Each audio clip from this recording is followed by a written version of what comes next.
நான் ஒன்றும் யாரோட அத்தை பெத்த கப்ப கிழங்கும் கிடையாது. ஓ, அப்படிங்களா மேடம்? சக்கரவர்த்தி எனக்கு மாமான்னா உங்கள் அம்மா எனக்கு அத்தை தானே? அப்படியே அத்தையோட பொண்ணு தானே நீ? ரன்வீர், தேவையில்லாமல் பேசாத. நான் எப்படி இருக்கேன்னு தானே கேட்டேன், அதுக்கு பதில் சொல்லு. அதை விட்டுட்டு நான் நல்லா தான் இருக்கேன். நீ எப்படி இருக்க?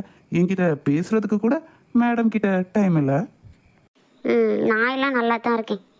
அப்புறம் அத்தை எப்படி இருக்காங்க? அப்புறம் ராகேஷ் அண்ணா ஒய்ஃப் எல்லாம் எப்படி இருக்காங்க? அத்தையெல்லாம் நல்லா இருக்காங்களா? எல்லாரும் நல்லா இருக்காங்க.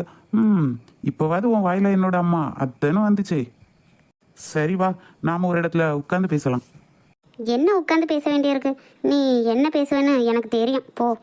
ப்ளீஸ் வர்ஷினி, நான் சொல்றத கொஞ்சம் புரிஞ்சுக்கோ. வாடி ப்ளீஸ், கொஞ்சம் உட்காந்து பேசலாம். என்ன இவன் வர்ஷினிய இப்படி பிடிச்சி இழுத்துட்டு போறான்?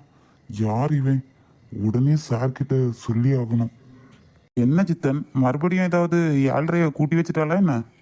சார் அது இல்லை, யாரோ ஒருத்தங்க வந்தாங்க, மேடமும்